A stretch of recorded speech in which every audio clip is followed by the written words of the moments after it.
uma mulher generosa abrigou uma idosa, quando um carro de luxo parou em frente à sua casa, e 3 jovens desceram dele. Olá!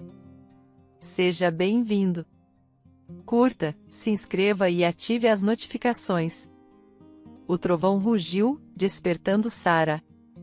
A mulher abriu os olhos ao som da chuva batendo na vidraça. Uma tempestade de maio, ela refletiu.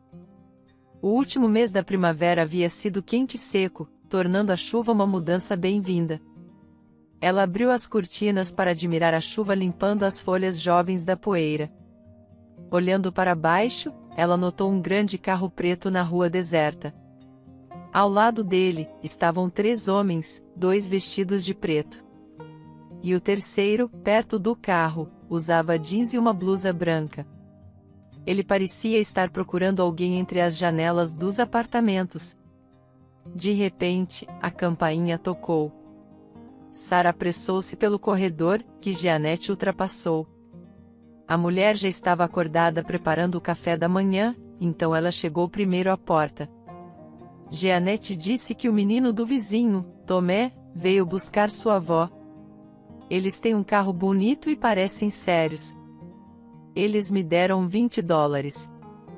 Espere. Espere. Quem veio? Jeanette interrompeu. Não sei.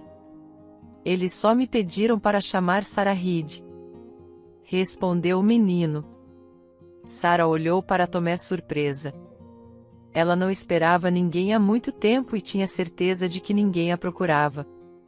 Jeanette virou-se para a mulher idosa e perguntou: Você entende o que está acontecendo?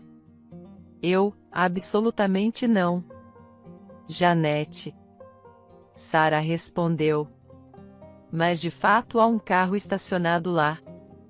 E há estranhos perto dele. Então fique aqui que eu vou ver o que está acontecendo.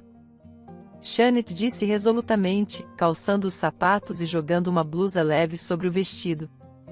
Ela saiu do apartamento, fechou a porta atrás de si e dirigiu-se às escadas com Tomé seguindo. Sarah Reed nasceu em uma pequena cidade montanhosa em uma família comum, onde a maioria dos homens trabalhava na planta metalúrgica, a única grande empresa da cidade. O pai de Sarah, Juliano, também era metalúrgico. Ele se casou com Rebecca, mãe de Sarah, logo após retornar do serviço militar. Eles se amavam desde a escola e sonhavam com uma família grande e feliz. No entanto, após o nascimento de Sarah, Rebecca não conseguiu engravidar novamente. E Juliano desejava um filho. Ou melhor, vários filhos. Sua insatisfação com sua esposa e ressentimento por sua incapacidade de prover herdeiros frequentemente levavam a discussões. Você não é nada. Por que preciso de uma mulher tão inútil quanto você? Quando Juliano causava tal cena, a mulher tentava apaziguá-lo, mas na maioria das vezes ela se escondia no quarto da filha. Sarah não ia bem na escola. Ela tirava notas de C a B. No entanto, Rebecca sempre encorajava sua filha a buscar educação adicional ou um curso profissionalizante. Ela sempre enfatizava a importância de ter uma profissão no mundo de hoje. Sem uma profissão, você não pode sobreviver. Sua mãe dizia: você pode se tornar cabeleireira, cozinheira ou até costureira. Mas você deve ser capaz de trabalhar. Rebecca tinha grandes esperanças de que Sarah seria seu pilar de apoio na velhice, já que não havia mais ninguém em quem ela pudesse confiar. Mas aos 16 anos, Sarah engravidou. Durante vários meses, ela conseguiu esconder seu pecado. Mas quando sua barriga começou a ficar visivelmente arredondada, ela teve que confessar à sua mãe e esta, tremendo de medo, contou ao marido. Os gritos e palavrões de Juliano naquela noite foram ouvidos por toda a rua. Ele gritava tão alto que as paredes tremiam e os pratos chocalhavam no armário. Sua pestinha. Vou tirar isso da sua barriga e a bobagem da sua cabeça. Ele corria pela casa, balançando a filha e jogando objetos ao redor com raiva. Você nos desonrou. As pessoas dirão que a filha de Juliano é um capacho. Juliano, acalme-se.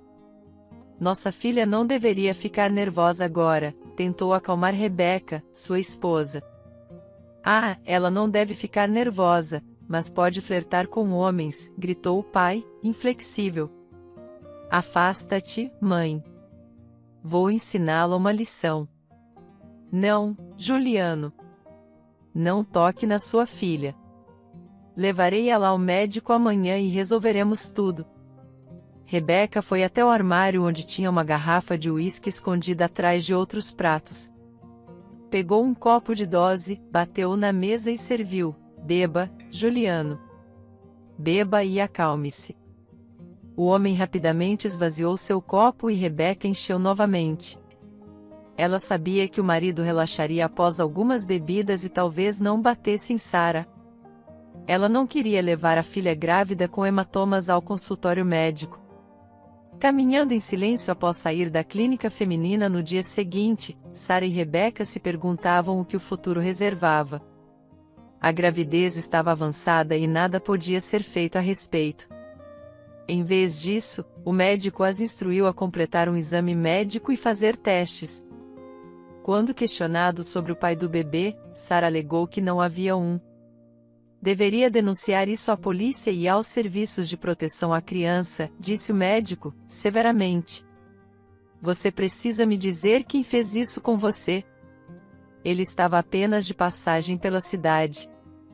Já se foi, e eu não sei onde está. Você ao menos sabe o nome dele ou de onde ele é? Quando Sara permaneceu em silêncio, o médico suspirou. Juliano e Rebeca estavam preocupados com a filha, e ela parecia estar obcecada pelo bebê. Tricotava suéteres e sapatinhos com lã. Os bonés decorados enfeitavam o quarto. O único foco dela era no bebê que estava esperando. O bebê de Sara decidiu chegar muito antes do previsto. Ela deu à luz um menino no 8º mês, desde o início do trabalho de parto até o nascimento do bebê. Os pais de Sara estavam no hospital e não saíram enquanto tudo estava bem. Rebeca rezava. Pare de reclamar, Juliano interrompeu rudemente. Alegre-se, pelo menos pelo fato de que ela não será mais uma vergonha com a barriga, não dando motivos para os vizinhos falarem da nossa filha e nos envergonharem na frente de todos. Quando o médico saiu para falar com os pais, ambos se aproximaram dela ansiosos. Como está nossa filha, doutor? Perguntou a preocupada Rebeca. Sua filha deu à luz, disse o médico. Mas antes que pudesse terminar, Juliano a pegou pelo cotovelo e a levou para o lado. Preciso falar com você urgentemente, ele insistiu, sua expressão determinada impedindo que o médico argumentasse. Bem, venha ao meu escritório, ela respondeu. Rebeca se movimentou para se juntar a eles, mas foi impedida pelo marido. Espere aqui, eu disse. Voltarei logo. Perplexa, Rebeca permaneceu na sala de espera, frustrada com a recusa do marido em deixá-la falar com o médico. Quando o marido finalmente apareceu na porta, Rebeca saltou da cadeira. O que o médico disse? Juliano, o que há de errado? Ela perguntou. Eu estava doente, o bebê prematuro nasceu, ele respondeu. O que posso dizer? O médico disse que ele pode não resistir. O que você quer dizer com não resistir? Ele pode morrer, ele respondeu de forma direta. Oh, Deus, como isso pode acontecer? Lamentou Rebeca. Quieta. Vamos para casa. Você não é mais necessária aqui. Sara está dormindo. Ela foi sedada, ele respondeu. Em casa, Juliano sentou-se na cozinha com uma garrafa de uísque. Ele mal falava com a esposa, apenas bebendo o tempo todo. No dia seguinte, após o trabalho, os pais de Sara correram para o hospital materno. Juliano segurou Rebeca em uma cadeira na sala de emergência, dizendo, sente-se aqui. Descobrirei tudo sozinho. Ele então seguiu pelo corredor até o escritório do médico. A esposa esperou por ele por cerca de meia hora. Juliano voltou furioso e bateu o punho na parede. O bebê morreu, ele disse. O quê? Rebeca não entendeu. Você é uma tola? O bebê era prematuro e doente. Ele morreu. É só, disse Juliano. Juliano, onde está o atestado de óbito? Eles nos darão? Rebeca perguntou de repente. Eles nos darão quando formos buscar nossa filha.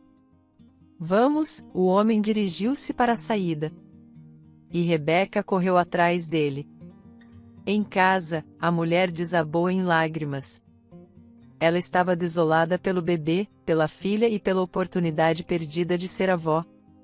Precisamos garantir que o bebê receba um enterro adequado, pensou Rebeca. Ela também não pôde deixar de se preocupar com a filha, que provavelmente já havia ouvido a notícia trágica. As lágrimas apenas continuavam a fluir. 2 dias depois, eles buscaram Sara no hospital materno. Ela parecia pálida, magra e esgotada. Sara não chorou, mas ficou em silêncio com os pais, esperando que seus pertences fossem trazidos. Juliano, vá pegar o certificado, pediu Rebeca ao marido e descubra quando nos darão ele para o enterro. Sei o que fazer. Estou indo agora, respondeu Juliano abruptamente. Ele partiu. E, ao retornar, disse, vamos embora rápido. O que aconteceu? E onde está o certificado? E o corpo? A mulher persistiu. Fiquei tão bravo com eles. Eles não querem entregar o corpo, dizendo que não é permitido, exclamou Juliano enquanto saía do hospital, caminhando pela calçada enquanto Sara e Rebeca tentavam alcançá-lo. Por quê? Como eu deveria saber? Eles têm regras. Eles me entregaram o atestado de óbito, mas fiquei tão furioso que o rasguei e joguei na cara deles. Oh, acalme-se. Por que você é tão rude? Você deveria ter perguntado com calma. Como você fala com eles calmamente? Eles arruinaram a criança. Meu neto. Eles até disseram que foi nossa própria culpa por criarmos nossa filha assim. Eu simplesmente não consegui me controlar. Em casa, Sara trancou-se no quarto e não saiu, não importava quanto sua mãe implorasse. O choro do bebê que ela havia dado à luz ressoava em sua mente. Ela ouvia claramente, como se ele estivesse ao lado dela e chorando. Sara mal havia terminado a escola. Seus colegas de classe a tratavam com escárnio e evitavam socializar com ela. E, claro, era lógico para eles. Eles aguardavam ansiosamente por seus futuros, confiantes de que tudo estava seguindo conforme o planejado. Eles esperavam obter uma educação, encontrar empregos e construir belas famílias. No entanto, a vida de Sara era diferente. Ela já havia se relacionado com um homem que não a amava de forma alguma. Além disso, ela experimentou a gravidez, mas nunca se tornou mãe. Ela já não era muito sociável, e essa dolorosa experiência a fez se retrair ainda mais em si mesma, tornando-se como uma sombra sombria sempre que retornava da escola, sentindo os olhos dos vizinhos sobre ela. Claro, nem todos olhavam para ela com desprezo. Algumas mulheres com carrinhos de bebê baixavam e desviavam os olhos ao vê-la. Elas temiam imaginar o que a jovem que havia perdido seu filho estava sentindo. Eles temiam até mesmo se colocar momentaneamente no lugar dela, pois tinham bebês saudáveis em seus carrinhos. 2 anos se passaram. A mãe de Sara esperava que a ferida na alma de sua filha cicatrizasse gradualmente e que ela voltasse a ser como antes. Mas parecia que algo havia se quebrado irremediavelmente dentro dela. Após a formatura, a garota conseguiu um emprego em um supermercado, mostrando nenhum interesse em continuar os estudos. Seu pai agora bebia todas as noites após voltar do trabalho, sentava-se à mesa da cozinha exigindo uma garrafa e um copo. Rebeca se encontrava automaticamente comprando álcool após o trabalho para evitar a ira dele. Se não houvesse nada para beber em casa, Rebeca perguntaria: Juliano, o que você está fazendo consigo mesmo? Por que está arruinando sua saúde? Cale-se, sua tola, Juliano respondia rudemente. Isso anestesia o meu pecado. Pobre pecado. A esposa, por obrigação, servia a bebida amarga em um copo. Mais 2 anos se passaram. E essa noite de sábado espelhava inúmeras outras. Juliano relaxava na cozinha com uma cerveja, enquanto Rebeca cozinhava algo no fogão. Sua filha Sara logo voltaria do trabalho e precisaria ser alimentada. Juliano, talvez seja a hora de parar de beber. Talvez você pudesse assistir um pouco de TV, sugeriu Rebeca. Deixe-me em paz. O que é isso? Eu assisti novelas. Bobagem. Diga-me, nossa filha vai lamentar o bebê para sempre? Ela já deveria estar casada agora. Há quanto tempo ela é um peso para nós? Ela não é um peso para você. Ela ganha seu próprio dinheiro, retrucou Rebeca. Eu sei, mas uma mulher precisa de um homem. Ou ela se perderá completamente, ele insistiu. Acalme-se. Ela passou por muita coisa. Deus me livre. Você não sente pena dela? A mulher colocou a tampa na panela e desligou o fogão. Que ela sinta pena, todas as mulheres são iguais, Juliano desdenhou. O som da porta se abrindo ecoou do corredor. Momentos depois, Sara apareceu na cozinha, mas o homem ao lado dela parecia cerca de 10 anos mais velho. Pai, mãe, conheçam o Paulo. Estamos planejando morar juntos, anunciou Sara, deixando seus pais boquiabertos. Olá, o rapaz cumprimentou. Rebeca e Juliano ficaram surpresos, seus olhares oscilando entre Sara e Paulo. Eles não esperavam tal atitude da filha. Rebeca supunha que Sara não estava vendo ninguém e certamente não planejava casar. Quando tudo isso aconteceu? Bem, ótimo, Juliano estendeu a mão ao rapaz. Entre, sente-se à mesa. Rebeca, prepare o jantar e pegue outro copo para nosso convidado. Vamos conversar. A família se acomodou para o jantar. Rebeca colocou os pratos na mesa, serviu o macarrão e as almôndegas e sentou-se. Sara comeu em silêncio, com os olhos baixos.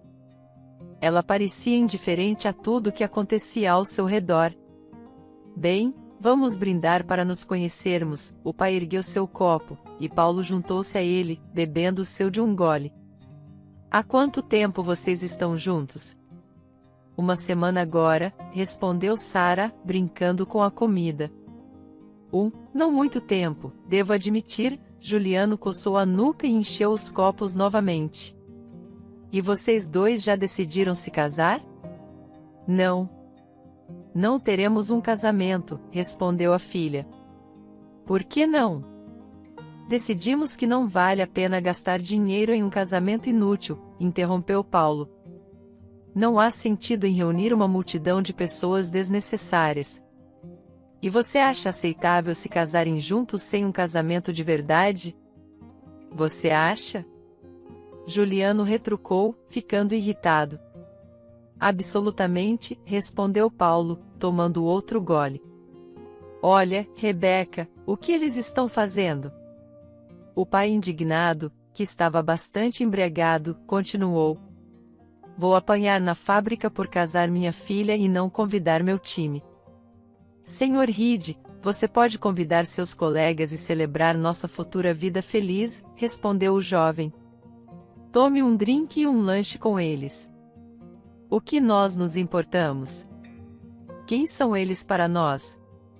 Juliano examinou cuidadosamente seu futuro genro.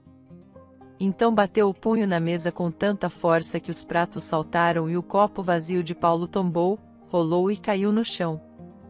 Eu decido o que é importante e o que não é, gritou o pai. Acalme-se, Juliano, Rebeca acalmou o marido, percebendo que um sério escândalo, ou até mesmo uma briga, poderia eclodir dessa faísca de raiva. Juliano tomou outro gole, acalmou-se um pouco e continuou a conversa. E onde vocês dois planejam morar? Pai, Paulo tem seu próprio apartamento de 1 quarto. Será suficiente para nós, respondeu Sara. Sua postura era desprovida de emoção. Ela permaneceu indiferente à desaprovação do pai e calmamente serviu chá para os homens. É melhor beber seu chá, ou vocês dois acabarão completamente bêbados. Então, a moradia.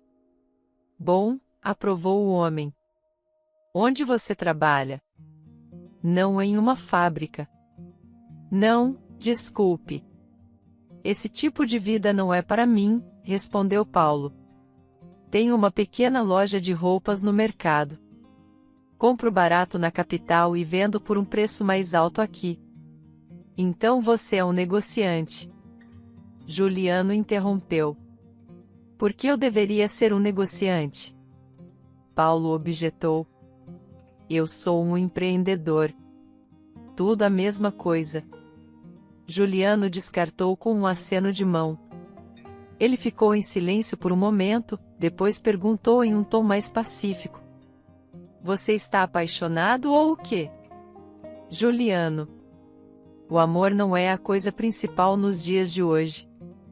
Paulo respondeu.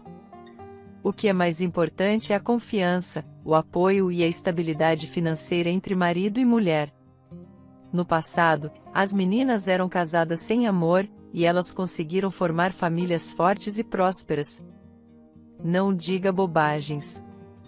Juliano contestou, apontando o dedo indicador. Nos velhos tempos, os pais escolhiam os noivos. Mas você apareceu do nada. Nós não sabemos nada sobre você, e ainda espera que entreguemos nossa filha. Paulo recostou-se na cadeira e sorriu irônico. Pergunte à vontade. Responderei todas as suas perguntas. Lá fora, já estava escuro. Sara encostou-se à parede observando seu pai e Paulo discutirem seu futuro enquanto continuavam a beber. Eventualmente, o pai disse em voz arrastada, faça o que quiser. Viva a sua vida. Paulo, percebo que você pensa como um empresário. Um mês depois, Sara e Paulo se casaram e Juliano declarou à sua esposa, agora, ninguém pode ousar chamar minha filha de garota promíscua. Ela é uma mulher casada agora. É assim que é. A capital saudou o novo dia. Rodovias, ruas e avenidas gradualmente se encheram de vida à medida que carros enchiam as estradas e as pessoas corriam em seu dia a dia. Durante a noite, uma chuva de verão quente havia caído, esfriando o asfalto que tinha sido aquecido pelo intenso sol de verão. Ana saiu do seu quarto e desceu as escadas. Sua governanta, Eliana, a cumprimentou. Bom dia. Devo fazer um café para você? Não se preocupe, Eliana. Eu farei. Este Arthur está em casa? Ana perguntou. Sim, ele está na sala de jantar tomando café da manhã. Eliana respondeu. Bom. Ana respondeu, seguindo para a sala de jantar onde seu marido estava terminando seu cheesecake. Eliana trabalhava para os Lois há 5 anos. Seu comportamento calmo, limpeza e frugalidade a tornaram indispensável para a família. Ela não apenas ajudava a manter a grande casa e cozinhava excelentemente, mas também conseguia manter a boca fechada, para garantir que o que acontecia na casa não ultrapassasse a alta cerca de tijolos. Bom dia, querido. Ana beijou seu marido na bochecha. Você já está de saída? Sim, querida. Há muito o que fazer hoje. Arthur respondeu, limpando a boca com um guardanapo. Marquei uma reunião para esta manhã. Você vai voltar tarde? Como sempre, Ana perguntou com frustração. Tentarei não me atrasar. O homem se levantou da mesa, abraçou sua esposa, beijou-a e dirigiu-se para a saída. não sinta muita saudade de mim. Ana e Arthur estavam apaixonados desde os tempos de estudante.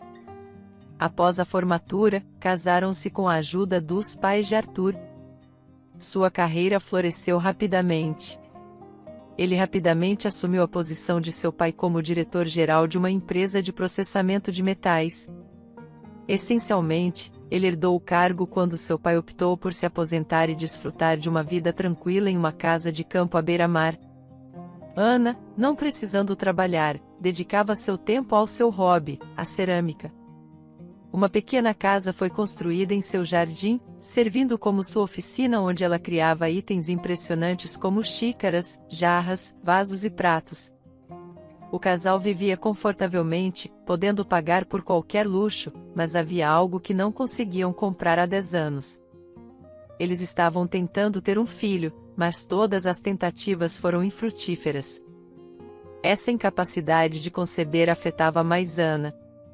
Enquanto isso, Arthur recebeu uma ligação de um conhecido de negócios da distante cidade montanhosa. Oi, Arthur. Como vai você, Anderson? Olá. Arthur ficou encantado com a ligação de seu amigo e parceiro, mas imediatamente sentiu um arrepio na espinha. Tudo bem. Por que você está ligando? Há um problema na fábrica? Não. Não se preocupe. A voz do outro lado da linha o tranquilizou. Tenho algumas notícias para você. Recebi uma resposta do orfanato para o qual você enviou o patrocínio. A diretora me enviou os documentos de um menino que ela acha que seria o mais adequado para vocês. Ele é loiro, de olhos claros. Sua saúde não é a melhor, mas nada grave. Ele é muito esperto para a sua idade. E quantos anos tem o menino? Arthur perguntou, seu coração começando a acelerar. Ele tem 2 anos e foi deixado no hospital materno logo após o nascimento. A mãe renunciou aos seus direitos, então não haverá problemas. Há um casal considerando adotá-lo, mas a diretora acredita que essa família não seria boa para o menino. E se ela pudesse escolher alguém, seria você e Ana. Anderson, peça à diretora para esperar por qualquer coisa. Vou ligar para você um pouco mais tarde. Ok. Estarei esperando sua ligação. Arthur encerrou a ligação e começou a ponderar. Sua família havia considerado a adoção, mas Ana queria um recém-nascido, não um menino de 2 anos com um caráter potencialmente estabelecido. No entanto, o homem guardou todos os documentos no cofre e entrou na área de recepção. Não estarei no escritório hoje. Cancele todos os meus compromissos. Quando Arthur chegou em casa, Ana o recebeu do lado de fora. Ele raramente deixava o trabalho no meio do dia. Ela sentiu que algo havia acontecido. Arthur, há problemas no trabalho? Ela abraçou o marido. Por que você voltou para casa tão de repente? Na verdade, tenho notícias urgentes para discutir, ele respondeu, vamos entrar. Arthur conduziu sua esposa até a porta, de braços dados. Eles se acomodaram na sala de estar. Eliana serviu o chá e o colocou na mesa diante deles. Ana observava Arthur atentamente, aguardando as notícias. Diga-me, você ainda não abandonou a ideia de adotar uma criança? Ele perguntou em voz baixa, estudando sua esposa atentamente. Arthur, você veio para casa no meio do dia de trabalho para me perguntar isso? Os olhos de Ana mostravam confusão e surpresa. Poderíamos ter discutido isso esta noite. Não poderíamos. Anderson ligou. Há um menino no orfanato. Ele diz que o menino é inteligente e bonito. Meu Deus, Arthur, sempre há um menino inteligente e bonito em cada orfanato, exclamou Ana. Você sabe, quando Anderson disse que a diretora do orfanato queria nos conhecer, meu coração começou a acelerar. Fiquei animado e queria conversar com você. Há uma família na cidade que quer adotá-lo. É no interior, onde ele não terá uma boa educação ou perspectivas. O que eles podem oferecer a ele? Mas nós queríamos um bebê. Ana, um menino de 2 anos ainda é muito jovem. Podemos criá-lo como nosso próprio filho, e ele nunca saberá que foi adotado. A mulher se levantou e caminhou até a janela, seu olhar caindo sobre o gramado do jardim onde ela imaginava seu filho e Arthur brincando. Quando precisamos ir? Ela perguntou sem se virar. O mais rápido possível, respondeu seu marido. Vou ligar para o aeroporto e reservar os bilhetes pela manhã. Eles estavam a caminho de conhecer o menino que poderia se tornar seu filho.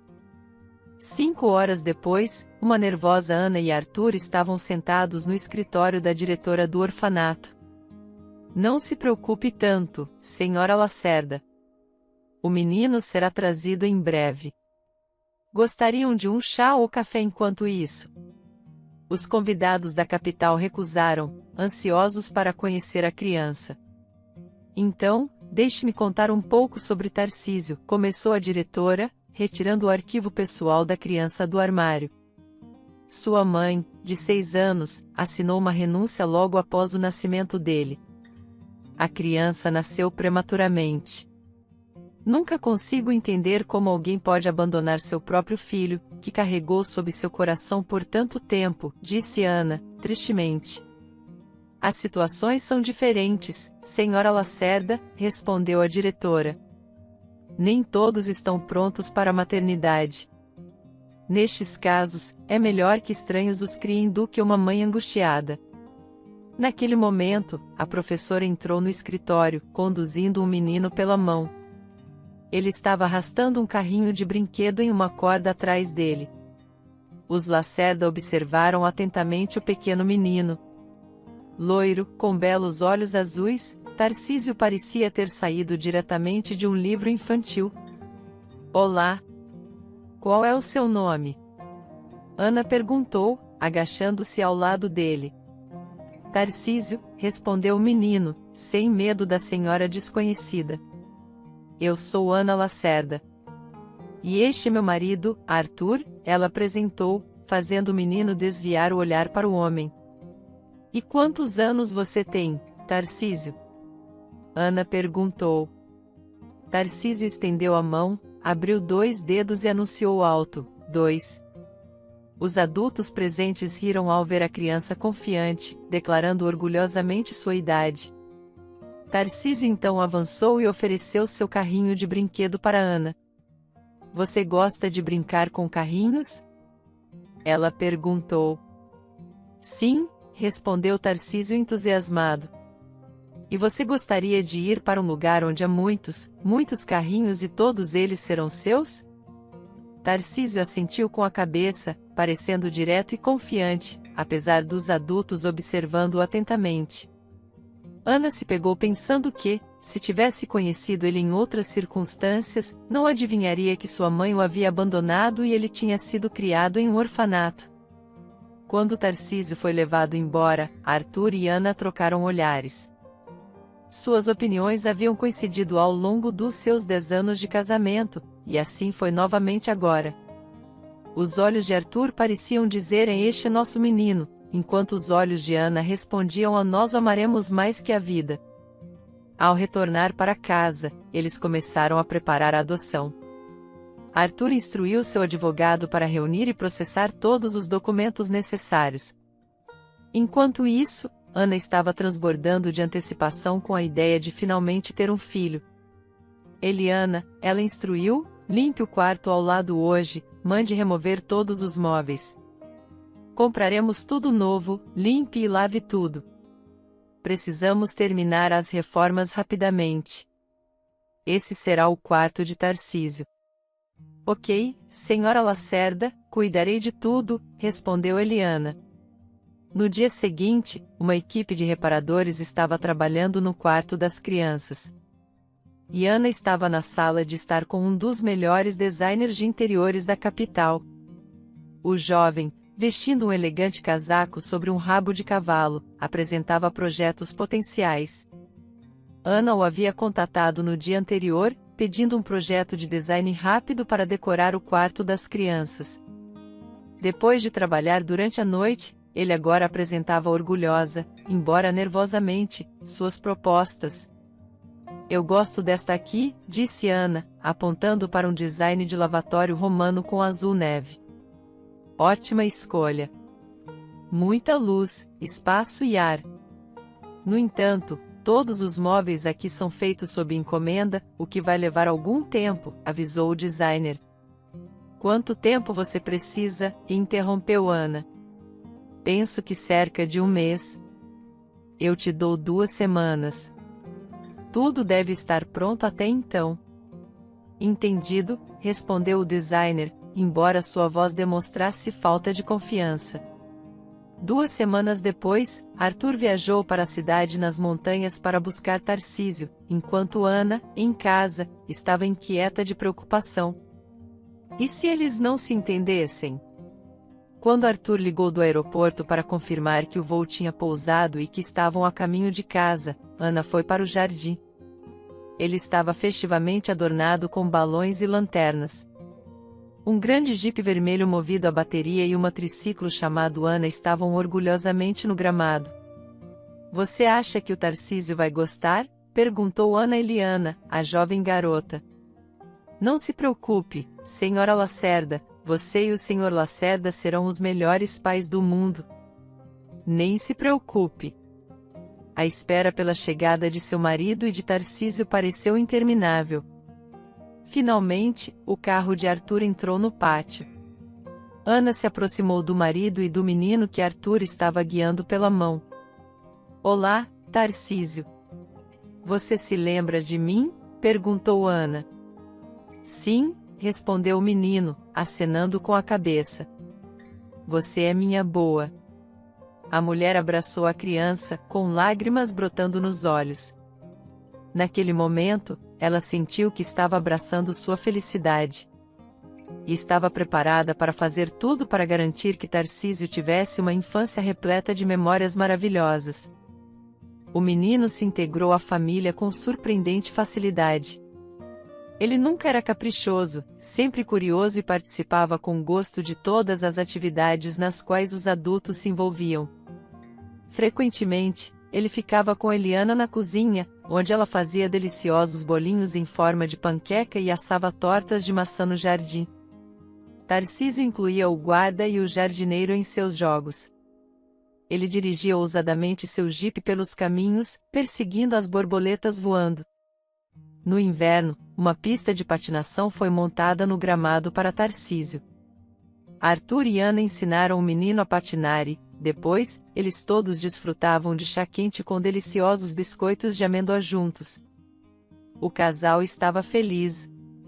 Eles haviam encontrado o que faltava em suas vidas quando Tarcísio chamou Arthur de papai. O homem não pôde esconder suas lágrimas de alegria. Ele pegou o menino nos braços, correu pelo jardim e continuou pedindo que Tarcísio o chamasse de papai novamente. 3 anos depois, a família comemorou o 5º aniversário de Tarcísio. Eles convidaram crianças das famílias de seus amigos e parceiros para um piquenique alegre no jardim, decorado com balões. Palhaços entretinham as crianças enquanto uma pilha de caixas de presentes coloridas crescia na varanda com cada nova chegada. Tarcísio estava radiante, e Ana e Arthur recebiam graciosamente os convidados, que continuamente elogiavam seu maravilhoso filho. Champanhe e aperitivos eram servidos e fogos de artifício iluminavam o céu acima do Jardim dos Lacerda no final da celebração, para o deleite dos jovens convidados. Após a festa, Arthur levou Tarcísio para dormir ele mesmo. Antes de dormir, Tarcísio fez o pai prometer ajudá-lo a desempacotar os presentes no dia seguinte. Depois de acomodar o filho, Arthur desceu para a sala de estar, onde Ana estava sentada, massageando as têmporas. Você não está se sentindo bem, querida? Perguntou Arthur. Estou com dor de cabeça e me sentindo tonta, respondeu Ana. Provavelmente bebi mais champanhe do que deveria. Acho que estava muito empolgada. Você tem certeza? Vou tomar um remédio e ir para a cama. estarei bem pela manhã. Vamos para o quarto. No entanto, Ana não melhorou pela manhã. Arthur deixou todos os seus negócios de lado e levou a esposa ao hospital. Seria um dia que ele lembraria pelo resto de sua vida. O médico da família repreendeu Arthur com uma expressão misteriosa. "O que ela tem?" perguntou Arthur. "Ela está doente?" "De forma alguma", sorriu o médico. "Ela está perfeitamente saudável. Apenas um pouco grávida." Arthur não entendeu imediatamente as palavras do médico. Ele olhou para o médico como se ele fosse um fantasma que tinha aparecido no meio da noite tentando confundi-lo. "Um pouco o quê?" perguntou Arthur. "Senhor Lacerda, sua esposa está grávida de 5 ou 6 semanas, mas precisamos realizar um exame mais completo." Quando Ana saiu do consultório, ela se aproximou do marido e olhou cuidadosamente nos olhos dele. "Querido, Deus nos recompensou por dar felicidade e uma família a Tarcísio. Agora ele terá um irmãozinho ou irmãzinha." 8 meses depois, os Lacerda receberam uma filha, a quem chamaram de Penélope. Ele tentava chamar a atenção dela e frequentemente a elogiava. Um dia, ele a convidou para uma caminhada após o trabalho. Surpreendentemente, ela aceitou. Durante a caminhada, Paulo manteve uma conversa animada enquanto Sara, na maior parte do tempo, apenas ouvia, oferecendo respostas breves. Eles começaram a se ver ocasionalmente, principalmente quando Paulo podia acompanhar Sara até em casa após o trabalho. Um dia, ao se despedirem na entrada, Paulo disse a Sara: "É fácil para mim estar com você. Vamos morar juntos? Como irmão ou irmã, como vizinhos? Ou talvez como marido e mulher?" Sara perguntou sarcasticamente: "Qual opção você prefere?" "Por que você diria isso?" "Você sabe o que eu quero dizer", Paulo respondeu, um tanto ofendido por suas palavras não serem levadas a sério. "Vamos lá, não fique ofendido", disse Sara. Pouco depois, eles se apresentaram aos pais da garota. E 1 mês depois, se casaram. Viver com Paulo inicialmente trouxe alegria a Sara. Eles se divertiam juntos, sempre saíam, visitavam o cinema e aproveitavam o tempo na natureza. Logo Sara deixou o emprego no supermercado para trabalhar na loja de Paulo. "Por que pagar um vendedor quando você mesma pode vender as roupas?" "Todo o dinheiro vai para casa", persuadiu Paulo. Sara cedeu aos seus apelos, mas se arrependeu no inverno seguinte, quando as geadas severas a obrigaram a se agasalhar e se enrolar em xales para evitar congelar enquanto ficava de pé o dia todo numa loja pouco aquecida. "Espere um pouco. Vamos economizar algum dinheiro e alugar um espaço num centro comercial", persuadiu a Paulo. No entanto, Sara sentia como se o inverno nunca fosse terminar, e eles nunca economizariam dinheiro suficiente. "Tome algo para se aquecer", ofereceu-lhe um vizinho que vendia lingerie feminina na loja ao lado, estendendo-lhe uma garrafa com bebida forte. Deu um gole. "Você vai se sentir aquecida imediatamente." Assim, Sara começou a levar a mesma garrafa para o trabalho. Um dia, após o trabalho, encontrou seu marido, Paulo, na cozinha com apenas uma garrafa de uísque e um copo sobre a mesa. O homem olhou para ela com um olhar embaçado e bateu com o punho na mesa, fazendo Sara pular de surpresa. "Você estava mentindo quando..." Paulo se levantou da cadeira, com uma expressão ameaçadora e furiosa. "Paulo, eu não entendo. Por que você está falando comigo assim?" Sara recuou. "Você me enganou o tempo todo", balbuciou o marido. "Eu pensei que você fosse uma mulher modesta, tranquila, normal, mas você andou se encontrando com homens desde a escola, e não só isso.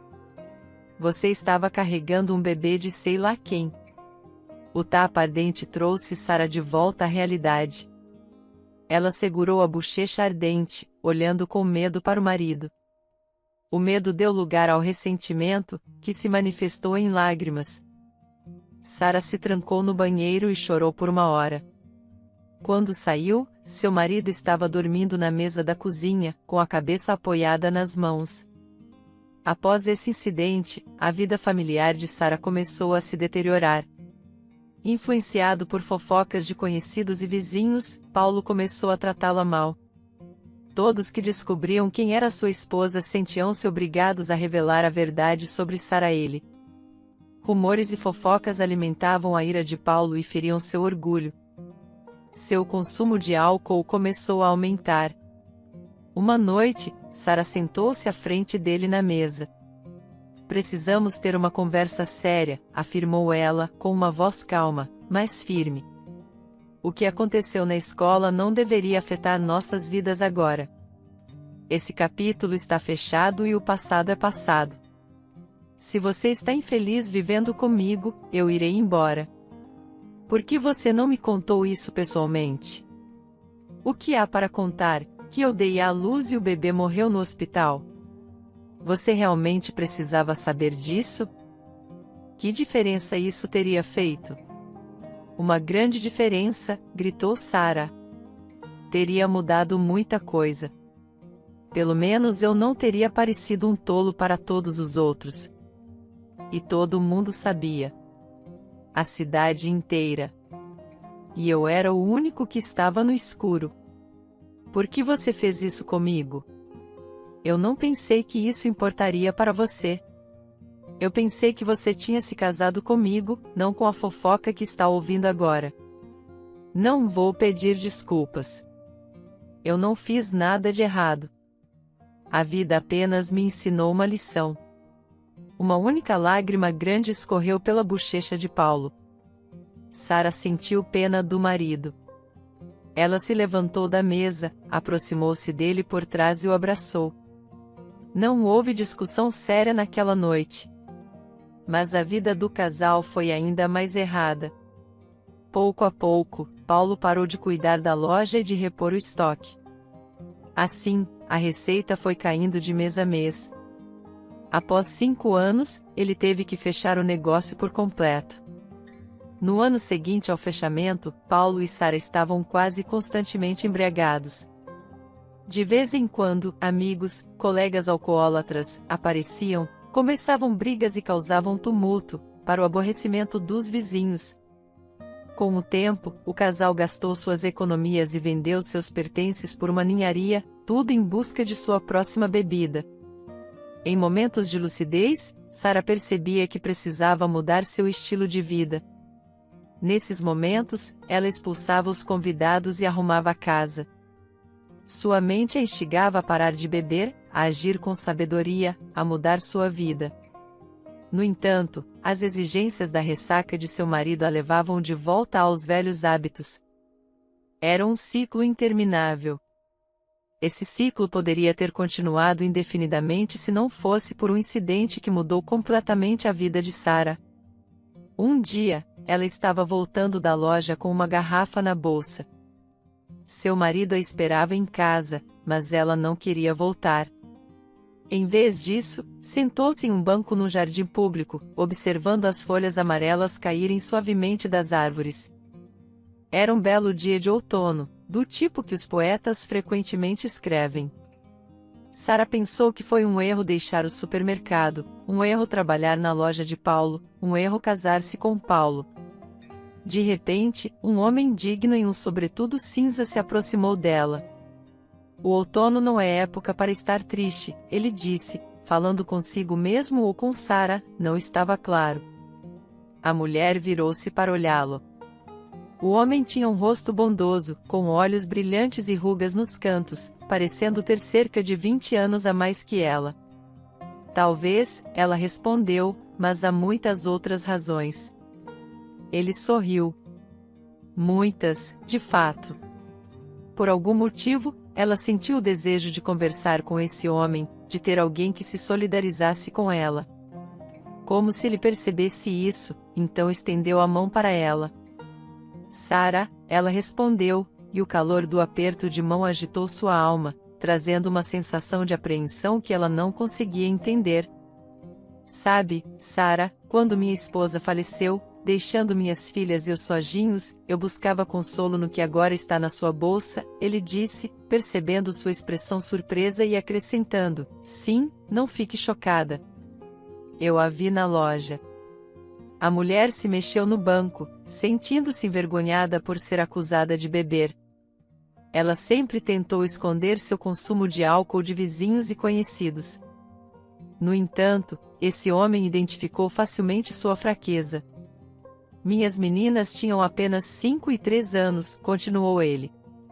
Elas raramente sofriam porque sua mãe não estava mais lá. Eu me afundava na autopiedade quando percebi que poderia perder minhas filhas e acabar sozinho.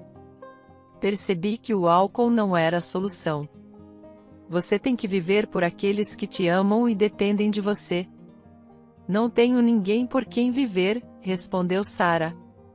Ninguém me ama ou depende de mim. Ela suspirou, baixando a cabeça. Se seu bebê ainda estivesse vivo, ela teria uma razão para viver. Mas agora, o que restava? Um marido que não se controlava, que queria nada mais que uma garrafa. Você está enganada. Você simplesmente não consegue ver nada ao seu redor no seu estado atual, disse ele. O que é isso, um marido bêbado? Eu o conheço como a palma da minha mão, respondeu Sarah. Se quiser, pode continuar assim. Mas há outras opções, disse Benedito, calmamente. Você é uma mulher jovem e bonita. Por que deixar sua vida ser arruinada? Eu não chamaria isso de vida, respondeu Sarah. É mera existência. E você, não bebe mais? Muito raro, respondeu o homem, apenas em feriados. Sempre me permito beber com uma boa refeição. Gosto de churrasco. É um prazer.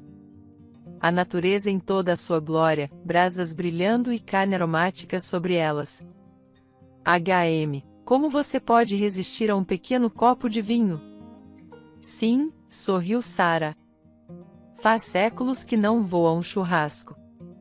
Você quer que mudemos essa situação juntos? Sugeriu Benedito.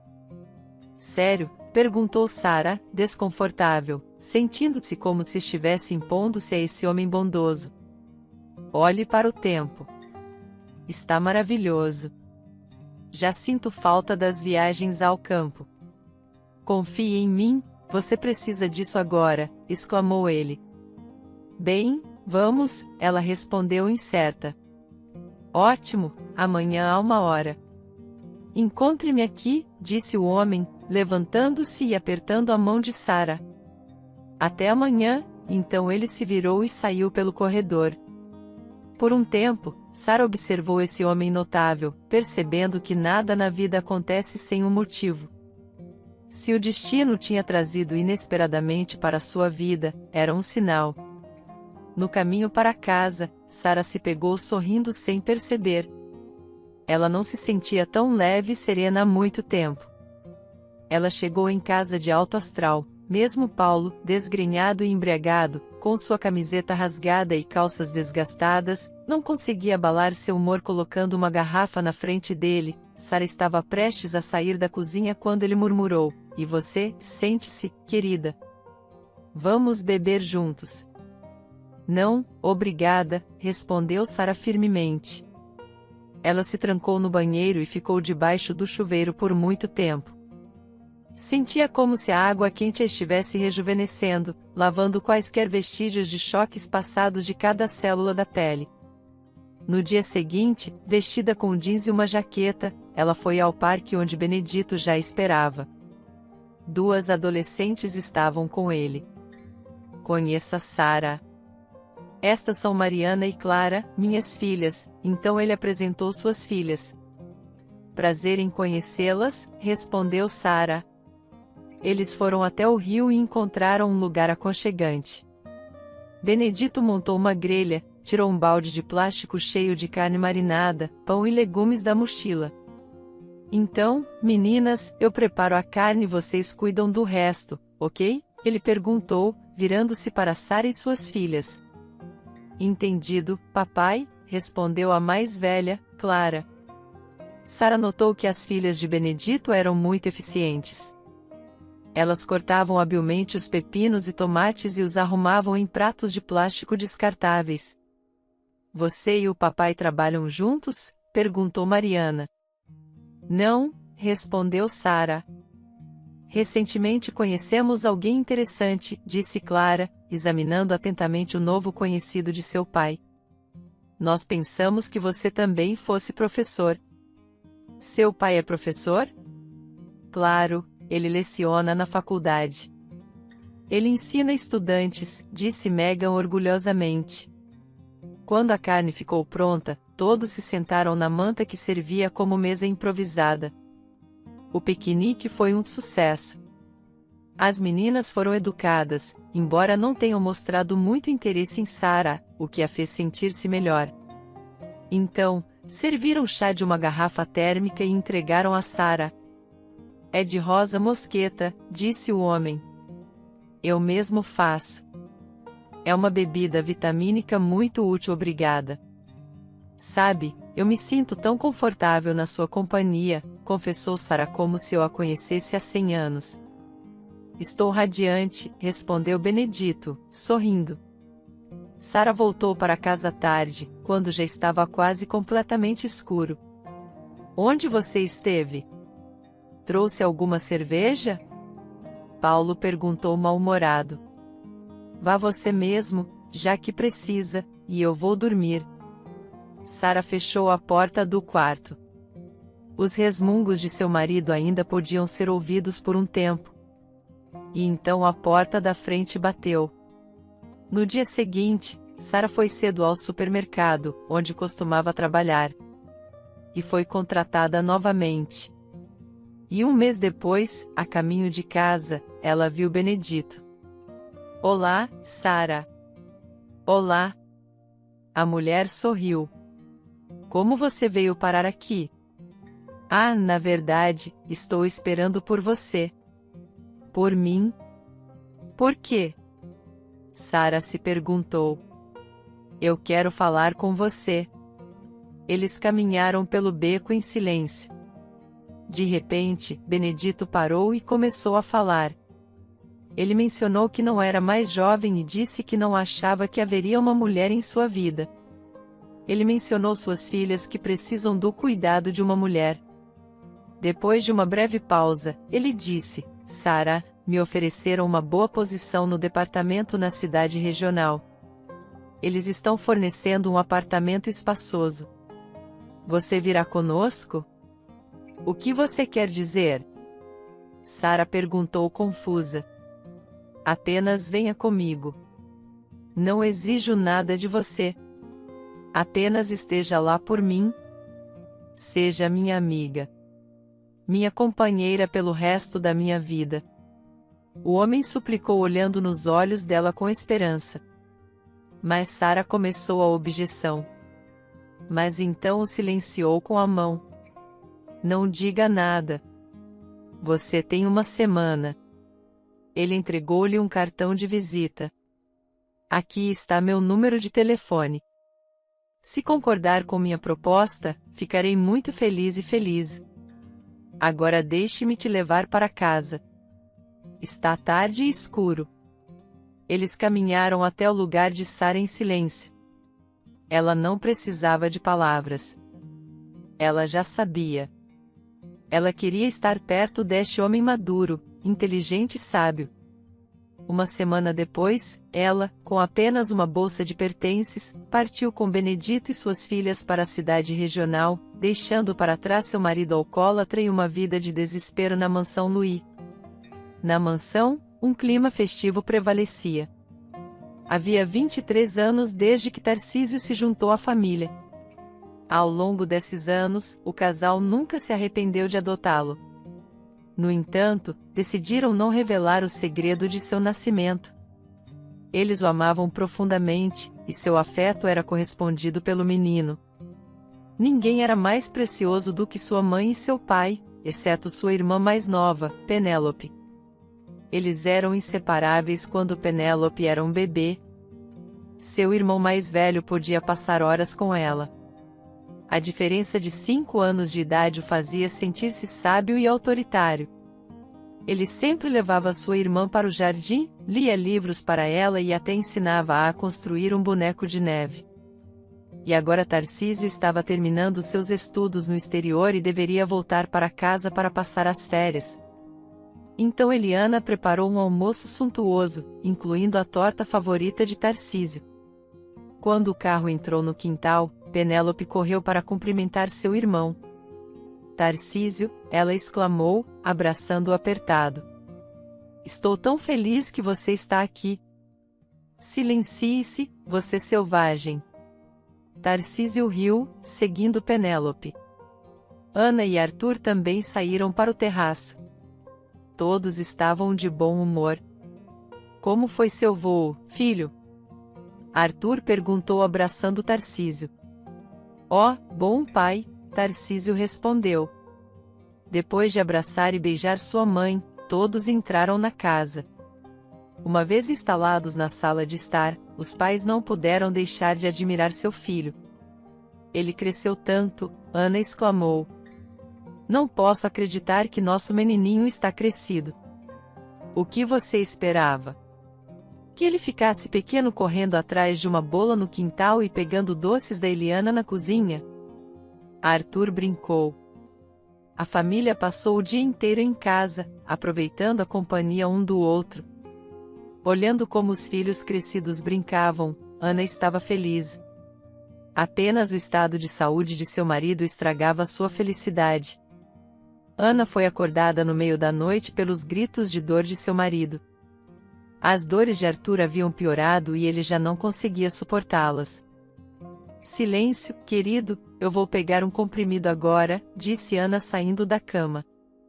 Não precisa. Já tomei um. Não está ajudando. Seu marido respondeu com respiração difícil. O que eu devo fazer? Ana pegou seu celular no criado mudo e ligou para uma ambulância. Quando a ambulância chegou à mansão, toda a família estava acordada. Tarcísio e Penélope não estavam cientes da doença de seu pai. Seus pais habilmente haviam escondido deles para evitar causar-lhes preocupações extras. Arthur foi levado para o hospital. Sua esposa o acompanhando. Naquela noite, ninguém em sua casa conseguiu dormir. Eliana vestiu um roupão e um chale colorido, preparou café para os jovens. Eliana, você sabia? Tarcísio perguntou à governanta. Você sabia que o pai estava doente? Eu sabia. Eu sabia, meu querido, mas fui estritamente proibida de falar sobre isso. Ela colocou xícaras cheias de bebida aromática na frente de Penélope e Tarcísio. Vamos manter nossas esperanças. Penélope, precisamos ir para o hospital. Tarcísio declarou, vou tomar um banho, me refrescar e então ir lá. Eu vou com você. Ana estava sentada no corredor do hospital. Seu olhar fixo no piscar. Não entre. Sinal da mãe. Como está o papai?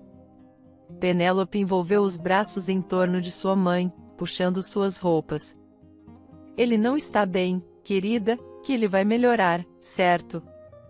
Eles vão ajudá-lo, não vão? Eu não sei, meu querido. Só podemos ter fé e esperança. Mãe, onde está o médico? Eu quero falar com ele. Tarcísio disse calmamente. A mulher fez um gesto desanimado para o final do corredor. O jovem caminhou confiantemente em direção ao consultório do médico após bater na porta. Ele entrou e encontrou o médico sentado em sua mesa. Olá. Eu sou Tarcísio, o filho do seu paciente, Arthur Lacerda. Sente-se, jovem. O médico sugeriu o exame. Os resultados do exame acabaram de chegar. A condição do seu pai é grave. Está bastante avançada. Não há nada que possa ser feito? Tarcísio perguntou ansioso. Precisamos de um doador, mas é difícil encontrar um em tão pouco tempo. Quem pode ser um doador? Teoricamente, parentes próximos e pessoas que são compatíveis com o paciente. Então deixe-me ser o doador. Tarcísio pulou da cadeira e seu filho. Sua disposição é louvável, jovem. Mas você precisa ser examinado primeiro. Claro, estou pronto. Disse Tarcísio, saindo para o corredor. Ele se aproximou de sua mãe e irmã. Mamãe? Papai precisa de um doador. Parentes de sangue são os mais propensos a serem compatíveis. Eu disse que estou pronto. Ana olhou para seu filho. Seu olhar obscurecido pela tristeza, desprovido de esperança. Não, filho. Provavelmente não vai dar certo. Mas por que não? Eu quero ajudar meu pai por mim mesmo, não quero? Tarcísio exclamou indignado. Puzzled por desespero de sua mãe. Eu sou jovem, saudável. Eu vou me recuperar rapidamente para papai. É uma questão de vida ou morte. Pare e me ouça. Sua mãe ordenou com voz firme, enxugando suas lágrimas com um lenço. Você não pode ser doador para seu pai. Você não é seu parente de sangue. Tarcísio congelou como se tivesse levado um balde de água fria. Foi além de seus piores pesadelos ouvir tais palavras de sua mãe. Então ela acrescentou: você não é uma criança biológica. Você é adotado. O que você está dizendo, mamãe? Penélope perguntou assustada. Você não está bem? Devemos chamar um médico. É verdade. Em casa. Vou contar tudo para vocês. Aparentemente é hora, ela disse amargamente, sentando-se silenciosamente na cadeira. Ela balançou de um lado para o outro, perdida em seus pensamentos. Enquanto isso, Tarcísio vagarosamente percorria o corredor, ansioso para escapar para o ar livre. Sua cabeça girava com as palavras que acabará de ouvir e que alterariam sua vida.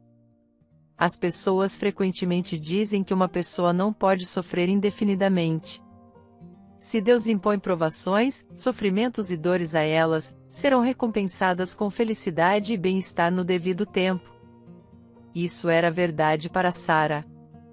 Ela havia suportado muito sofrimento, um pai perpetuamente bêbado, um filho natimorto. Ela nem sequer podia enterrar.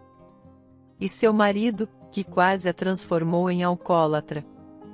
Mas então o destino lhe deu Benedito, um homem adulto, sábio, educado e inteligente. Ele se tornou a pessoa mais próxima e mais querida em sua vida. Quando ela se mudou para a grande cidade com ele e suas filhas, Sara sentiu que finalmente escapara de sua existência anterior, sem esperança, de miséria e decepção. Eles se mudaram para um apartamento espaçoso com 3 quartos, depois continuaram a ensinar na universidade, enquanto Sara cuidava da casa. Depois de 5 anos morando juntos, eles se casaram. As meninas também aqueceram para Sara. Alegremente ajudaram com as refeições e a acompanharam em compras. Sara garantia que elas estivessem sempre arrumadas e mantinha seus uniformes escolares em ordem todos os fins de semana. Ela era confidente, a primeira a saber de todos os segredos delas. Sara foi a primeira para quem Clara contou que estava apaixonada e ia se casar. E durante o casamento, ela agradeceu à sua madrasta na frente de todos. Obrigada, Sara, por estar conosco todos esses anos. Sara e Benedito compartilharam mais de 20 anos juntos, que foram os melhores anos da vida desafiadora de Sara. Benedito, aposentado há muito tempo, não conseguia imaginar uma vida sem seus alunos e continuou a ensinar. Ficar em casa e não trabalhar. Eu vou enlouquecer. Me tornar um velho como aqueles sentados nos sofás e condenando tudo no mundo. Sara sugeriu que ele encontrasse um hobby e descansasse mais, considerando seus crescentes problemas cardíacos e pressão alta. No entanto, O homem dedicado ao trabalho insistia que seus alunos o faziam se sentir vivo e necessário. Então ele faleceu no trabalho de um ataque cardíaco durante uma palestra. Suas filhas, Clara e Mariana, chegaram no mesmo dia para organizar o funeral. Depois do velório, elas discutiram seus planos para o apartamento de seu pai. Clara perguntou o que íamos fazer com o apartamento. Megan sugeriu alugá-lo até que pudessem herdar, dado seu alto valor como um apartamento de 3 quartos no centro da cidade. Clara lembrou a ela que Sarah morava lá, mas Megan respondeu: pai a acolheu uma vez, mas ele se foi agora. Ela deveria voltar de onde veio. E Clara concordou com a irmã. No dia seguinte, elas embalaram as coisas de Sarah em uma bolsa e disseram a ela: você não mora mais aqui, enquanto a mostravam a porta. Meninas, para onde vou? A mulher perguntou confusa. Isso não é da nossa conta. Megan retrucou, batendo a porta na cara da mulher que um dia havia substituído ela e sua irmã como mãe. Sarah navegava pelas ruas movimentadas de uma grande cidade, uma bolsa considerável de pertences em sua mão e algumas notas no bolso do casaco. A vida fervilhava ao seu redor. As pessoas estavam apressadas indo para algum lugar, os carros passavam em velocidade vertiginosa, e a alma da mulher, que envelhecera e ficara grisalha de tristeza, estava vazia. Não havia mais vida dentro dela. Sarah comprou uma torta de batata e chá de um vendedor ambulante. Depois encontrou um lugar em um banco do parque para pensar. Ela não sabia quanto tempo havia passado ali. Ao seu lado no banco, ainda estava uma torta intocada e um chá frio quando a noite caiu sobre a cidade. Desculpe. Você está se sentindo mal? Sarah ouviu uma voz que parecia vir de cima. Acorde. Ela levantou a cabeça para ver uma estranha segurando um grande cachorro pela coleira. A mulher sentou ao lado dela. O que aconteceu com você? Devo chamar uma ambulância? Ela perguntou enquanto o pesar acumulado de Sarah irrompia em uma enxurrada de lágrimas. Ela soluçava incontrolavelmente. A mulher lhe entregou uma pequena garrafa de água de sua bolsa. Uma vez que Sarah se acalmou, a estranha se apresentou. Meu nome é Jeanette. Está tarde. Você não pode ficar aqui. Vamos para minha casa. Jeanette ajudou Sarah a se levantar, e ela a seguiu sem protestar. Mais uma vez, Deus apoiou Sarah enviando-lhe uma salvadora. Jeanette sentia tanto pelo destino da velha mulher que não podia deixá-la ir a lugar nenhum. Ela mesma havia passado por muitas coisas em sua vida. A mulher tinha 4 filhos, e seu marido morreu quando o mais novo ainda não tinha 1 mês de idade. Fique conosco. Temos espaço. Há espaço suficiente para todos. Jeanette ofereceu na manhã seguinte. Inicialmente, Sarah resistiu. Mas Jeanette a persuadiu, argumentando que precisava de ajuda com as crianças. E Sarah poderia assumir o papel de avó delas. Foi exatamente o que aconteceu. Os 2 filhos e 2 filhas de Jeanette provaram ser crianças brilhantes e afetuosas. Dentro de uma semana, eles anunciaram aos amigos e vizinhos que sua avó havia chegado. Todo mundo no grande prédio de apartamentos ficou sabendo de Sarah, e todos a tratavam com educação. Assim, Sarah, que parecia destinada à solidão após a morte de Benedito, mais uma vez encontrou uma família na forma de Jeanette e seus 4 filhos. E agora ela estava esperando Jeanette, que desceu para falar com estranhos. Quem é você? Jeanette perguntou ao jovem bem vestido parado ao lado de um enorme jipe preto, olhando para dentro das janelas. Estou procurando por Sarah Hyde, respondeu o jovem. Ela mora aqui?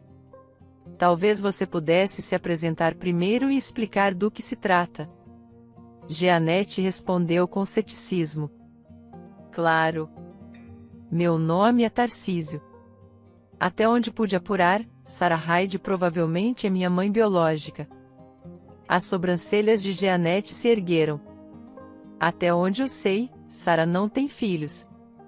Deixe-me conhecê-la e falar com ela. É a única maneira de descobrirmos a verdade. Jeanette e eu, o homem com cuidado. Vamos.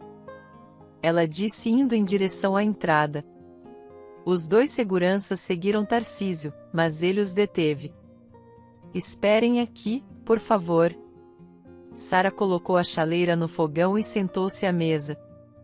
10 minutos depois, Jeanette entrou na cozinha, seguida pelo jovem, que Sara tinha notado no térreo quando olhou pela janela.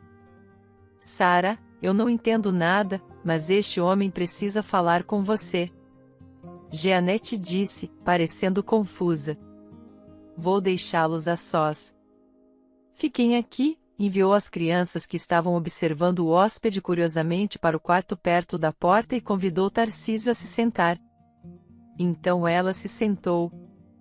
O homem permaneceu em silêncio, olhando para o rosto de Sara.